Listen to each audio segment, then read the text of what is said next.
Yeah, it's a cold fucking day and I'm on my way into Stockholm, as usual. I'm just gonna turn off the fan there. Yeah. It's another day and it's a cold day. I'm wearing a hat right now. It's getting cold in Sweden. Yeah, I'm on my way into Stockholm as usual for a meeting that I can't talk about as usual as well. Yeah, but what I will talk about right now is more or less the belief in the playlists. Like, I mean, we are in a paradigm shift right now into into the music industry. We will probably have right now like 5 years. I would say it would take 5 years because the rest of the world hasn't gone through, so they will be joined into this madness around numbers, and that's gonna be like, yeah, they're gonna join into the madness of this number game that are ongoing. And what is this? Because I can see it because I get the questions from the artists quite a lot. Yeah, I need more numbers on Spotify, and you're like, okay, so I need to get into more playlists. Because that's what the record labels are speaking about, or the big ones. And it's like, yeah, the big ones are speaking about the numbers because that's where they get the money. I mean, the more playlists you have, the more money you get, because you don't sell physical products in that kind of sense any longer. I mean, in some cases you do, but in most cases, the money for like Swedish record labels is actually from the streaming. So of course they are talking quite much about the streaming. The reality to it though is that the numbers doesn't tell a shit really what the artist is doing. And I mean, in most cases, yeah, the record labels is only caring about that number because that's an income source. I spoke to a record label yesterday, and there was a band that we know that's going nowhere. I mean, they're quite old, they're 45, they're playing a niche kind of music. They have been around on the market and are kind of famous to be really hard to work with. And my friends, signed that band, and I was like, why do you sign this crap band? And he was like, no, I mean, I don't have nothing to lose on it, because in the deal it says that they're gonna pay for the recording and they gonna do everything. So for me, it's no risk to put it out and see if it takes off on Spotify, I make money out of it. If it doesn't take off on Spotify, I didn't lose that much. I lose a couple of hours of work.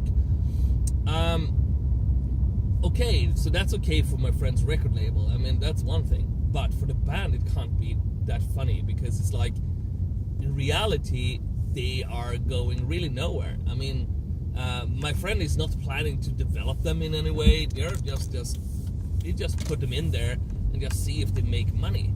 That's literally what he's doing.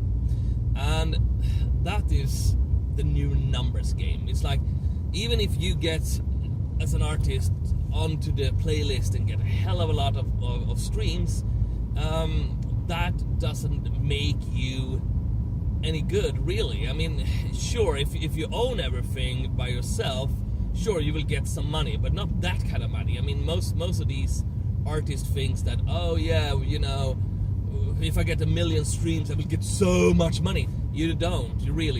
What you're getting is like a month paycheck. To be able to monetize that kind of much money, you have to have like 200 of these bands doing 1 million. And this is what the actually new thing goes around in the industry right now. I mean, we have seen Sony Music, they have bought up so many streaming, like distribution services, like The Orchard, they have bought up Phonophile, they have bought up Believe Digital, I think was also one of them, the one buying. And you can see that Cobalt are opening their Artists Without Labels, and you have Spin Up, which is Universal. All of these are doing one thing. They're just collecting artists, because if you get the big mass of it and you take some percentage out of that, that makes a paycheck. But none of these services really care about the artists, or really developing the artists. They don't. And this game that they're playing right now is gonna just hurt themselves in the end, because it's like the artists are already asking, like, and they're putting in some, like, yeah, we are pushing against playlists. I saw there were artists without a label saying that. Well, yeah, you are probably, but only with the artist that actually has some kind of presence. And that's the thing. It's like most of these artists doesn't have a presence, and even if they got up to 1 million, yeah, you will shoot it down to Spotify. Hey, this one has 1 million, it's going pretty well, you know. And it's like, in reality, Spotify themselves will have found that artist beforehand, because if they get up to 1 million, the algorithms inside Spotify sees that, oh, this artist goes well, I'll put them on the playlist. So most of the people that actually wants the playlist is more or less like they can't get on the playlist because people actually don't listen to it. But of course, I mean, they won't lose money onto this, they will just make money. So right now, the industry will be like, oh yeah, we're gonna fight again around who's gonna be on my streaming service. And here comes what's going on right now. Of course, we're seeing that, okay, since no one is really developing the band, these bands that actually have a lot of streams that these people actually say they're gonna pick up, they are usually not even pick upable.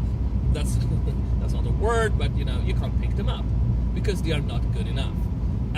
We have seen so many of these things. We have one band from ours that has a couple of millions of streams, and a manager just, you know, saw that and grabbed them and took them down to all the big labels, and they couldn't sign them because it's like the band didn't have a live show, the band didn't have that, they didn't have that, they didn't have a homepage. The only thing they had was a couple of million streams on Spotify, which is very good, but doesn't make any good for them. So what we're seeing right now and what's gone on is more or less like the thing that you will search for in the future is not a record label, it's a development company. And the majors just fired all the A&R teams, and they are going out and doing their own firms. I mean, there are a couple of firms doing this already, and that's where you really want to be. You want to be on the developing companies.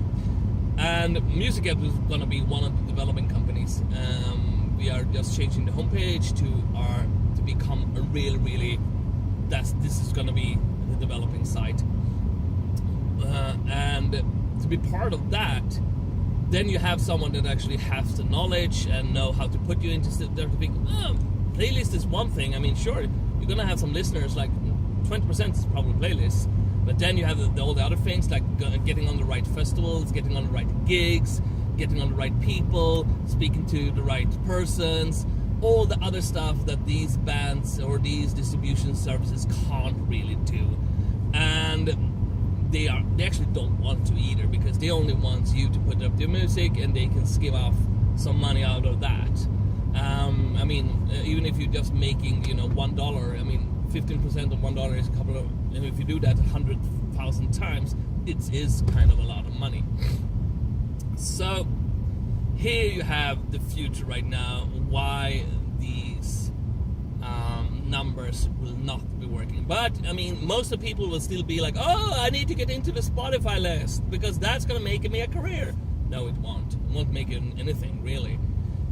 It will get you a little bit of money, but not money even to invest in your next record. So it's like, stop thinking that actually the numbers is the ones that hold you back. What is hold you back is the knowledge.